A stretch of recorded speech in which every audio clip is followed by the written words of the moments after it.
各位網友精神好啦，今日又到墓土嘅時間啦。墓土係一座大山啦，我哋最易理解一座大山啦。唔係出邊係咁樣講嘅，我哋唔想講秘密就話一座大山啦。咁真係秘密咧就係地震嘅力量。冇錯，係咪？即係如果大家幻想係五黃，係啦，動一個震咧，一個好勁嘅力量。係一個好勁嘅力量。咁啊墓土喎，咁啊墓土咧最緊要咧。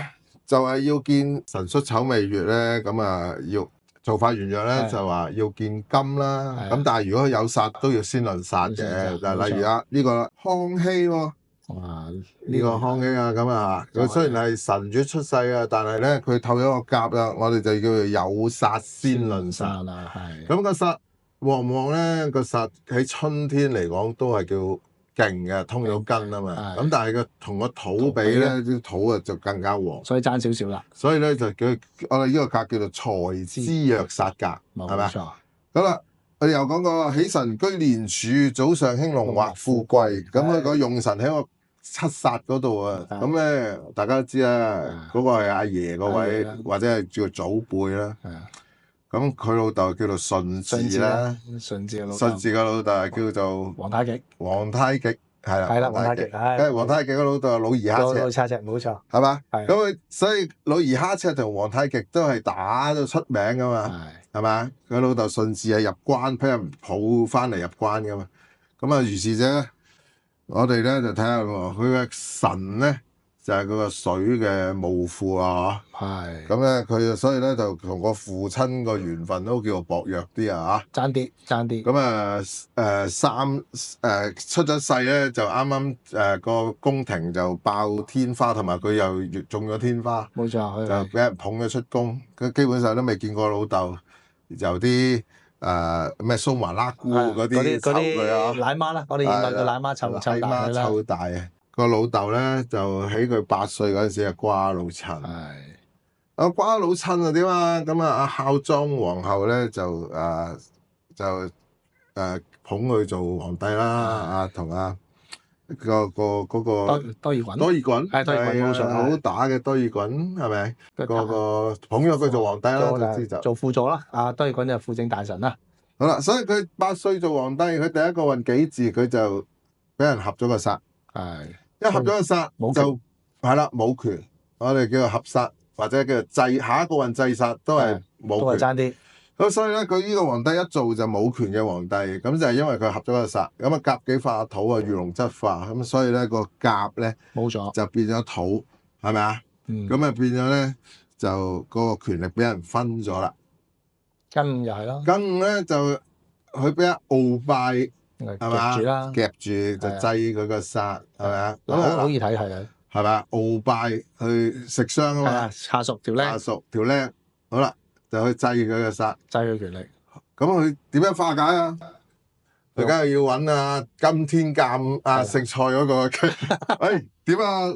老師係嘛？咁我點樣去化解啊？咁火啦，係啦，火克金啊，用木就忌金，係啦。咁壓咩藥啊？壓火啊！咁佢個時柱咧就係丙。咁有啲書話佢丁字都係火，都係火，丁字丙辰都係火。咁火去制翻個係啊。咁咧就喺咁嘅情況底下咧，佢就養咗啲僆仔去學摔跤係咪？摔跤冇錯。咁其中一個韋小寶係啊，可能係咧。咁就氹鰲拜入嚟，就係嗰10幾個相撲的少年去將呢個鰲拜制服咗，係啦。咁從此咧就佢攞到佢個權力啦，係啦，係咪？亦都係捱過咗啲稍微差啲嘅20年咯，我哋叫做。係啦，咁就一路如是者就去到68歲先駕崩嘅咁所以呢個係好靚嘅最正宗嘅墓土用煞。係嘛？個土旺咁即係最正宗嘅財之弱煞。咁如果大家去學下煞格嘅一生咧，就攞下康熙個八字，就最正宗嘅財之弱煞格，冇一定啊。係啊，亦都係靚嘅皇帝格啦。呢啲即係如果要學皇帝命，好多人成日問皇帝。上集講過啦，學皇帝命要揾啲靚嘅皇帝命學。呢個係其中一個啦，同埋頭先講雍正啦，我哋上集講雍正啦，都係。咁用木忌金喎，係咪啊？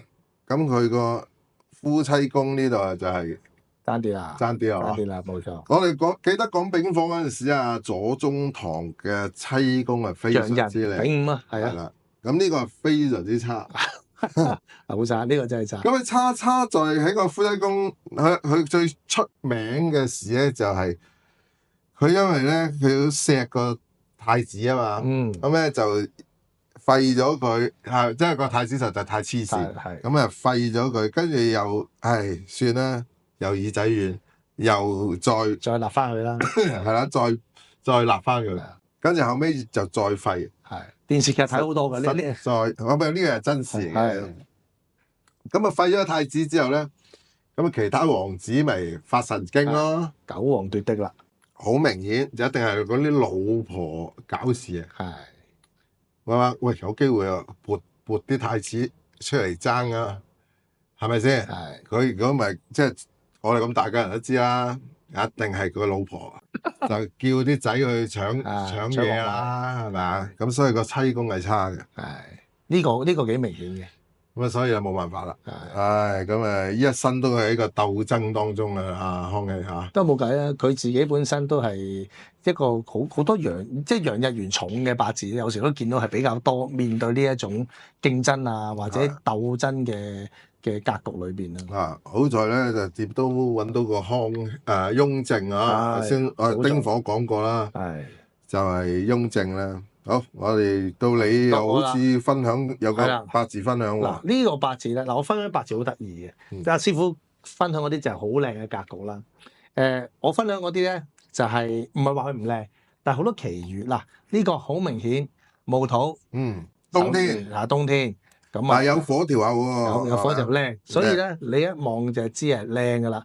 咁呢個正常就係財官啦，因為你用官先可以制劫護財。嗱，原局佢好多土，咁你會分財咁嘛，因為個財，咁所以咧佢要有個月木出嚟制劫護財就靚。嗱，咁呢一個人咧出身咧幾好，屋企係幾有錢嘅，即係喺一啲未去到四大家族嗰種富二代，但係都係唔錯嘅有錢仔啦。咁啊讀書好叻，細細個真係唔錯啊，頭嗰廿幾年。咁咧嗱呢條命我想突出講咩咧？就係講佢轉運。嗱，佢條命咧行咧，佢行到辛丑運，因為佢陰年逆行啊嘛。行到辛丑運咧，嗱呢個運就得意啦。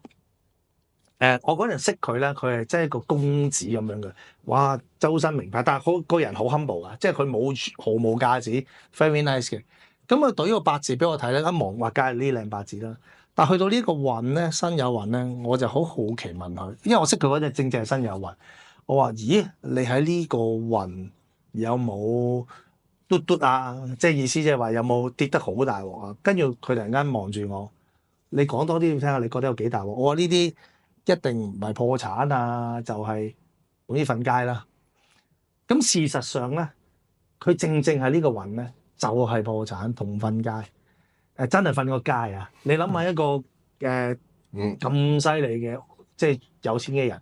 會變去到淪落到咁樣，好啦，我想帶出個重點喺邊咧？財官格，用官，就自然係忌金啦。好啦，行到辛酉運，地支係咪巳酉丑？全部化晒金局，酉丑係啦，化咗金局，化兩個金局。咁咧個辛金咧就一嘢車個月木制唔到啦，即係成個局咧就廢晒。嗱，我哋好多時候咧，我哋學命理就係話人係會行衰運嘅。咁啊，師傅教我哋行衰運有分幾個層次嘅。第一個層次你行普通衰運，普通衰運咧即係你頭頭碰著黑嗰啲，但係你仲有兩餐飽飯食下嘅，你只要唔搞震。但係呢一種係點樣咧？佢直頭個地支裏邊咧，將佢原局土啊、火啊嗰啲全部變晒，即係翻牌啊，變晒清一色做金，即係變晒忌神。跟住個天干透過忌神再就佢咧，佢就呢啲冇得救嘅。即係呢啲佢就算你話你早10年識我可唔可以同你比咧？冇得比，因為呢一種係正就係原局化晒一啲忌神，而忌神破格，咁好差嘅，咁冇辦法啦。但係都因為佢個格局靚咧，就算佢破咗產，冇乜錢剩，但係咧佢都過得唔錯嘅生活，因為身邊啲朋友，佢一個好 nice 嘅人，所以身邊嘅朋友啊或者佢嘅屋企人都好幫佢，但係自己嗰個成就就真係冇咗啦。OK。有冇補充啊，師傅呢條命？咁啊，你講得好好啊，咁啊冇補充，我哋睇下一個啦，好啊，係嘛？好似有一個，下一個又有一個冇。嗱呢個就係我另外一個朋友啦，哇！嗱呢一個好得意嘅，殺。咁咧呢一個咧都有出邊揾人睇過啦。哇！呢啲命即係咩官殺混雜啊，殺咗唔靚啊，唔靚，唔得。咁但係我哋嗰排唔係噶嘛，我哋嗰排就好清晰，就係有殺先論殺。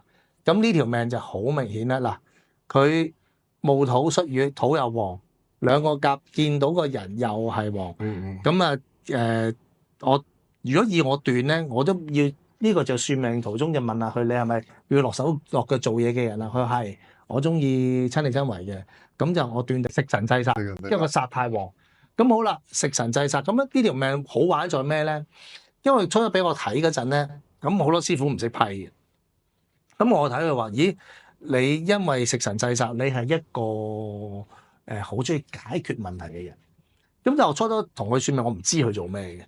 咁咧原來咧佢係一個大律師嚟嘅，佢係我朋友個太太嚟嘅。哇！咁我話哇犀利喎！咁嗱，從呢個八字學到啲咩咧？因為佢食神制殺啦，佢生咗兩個小朋友之後咧，即係變咗可以第一集講啦，個宮位着咗燈。呢段時候咧，佢本身唔係做律師嘅，佢係本身係打份工嘅。但係佢突然間喺嗰段時間咧，哎呀，生咗女冇嘢做喎，不如自己讀下書啦，考咗個律師牌。佢基本上係全香港最老嘅 trainee，佢自己 claim 最老嘅 trainee，即係你都知佢幾多歲啦，40鬆啲先走去 chamber 度學習。但係你唔好理佢，佢真係彈得好快，變一個好出色嘅律師。咁所以呢個食神制殺咧，可以突出兩個特點。第一，中意解決問題嘅，因為食神係解決問題啊嘛。所以佢變咗而家好多客咧揾佢砌啲 case 咧係好有挑戰性嘅。另外就係個子女宮咁靚咧，啲仔女又靚又叻。哇，唔錯唔錯，呢個真係唔錯，呢個真係唔錯。所以佢個轉捩點就其實佢因為逆行啦，咁你見到佢行嗰啲火地啊都靚噶嘛。行火唔緊要，因為佢用神喺後邊嚇。之前有土啊嘛，化咗啦嘛，化咗，所以好靚啊呢個。係啦，咁又係同阿左宗棠個八字差唔多啦。係喜用神喺後邊啦，冇錯，一定要喺後邊嗰陣時先至彈嘅。係啊，佢真係之前普通打工女嚟嘅咋，係真係呢幾年先至彈得好出色。咁所以嗱呢個八字又係一個好好嘅練習啦。係啦，話俾我哋聽點樣有殺先論殺，亦都係捉到個用神同埋個藥係點樣，因為佢用同藥一齊，所以係更加靚，好叻嘅呢個人。好，我哋講完，我哋下次講幾套咯。好啦，我哋下次講幾套，有冇咁啊？都不忘，都係各位聽眾記得訂閱、俾 like 同埋撳以下鐘仔，下集再見。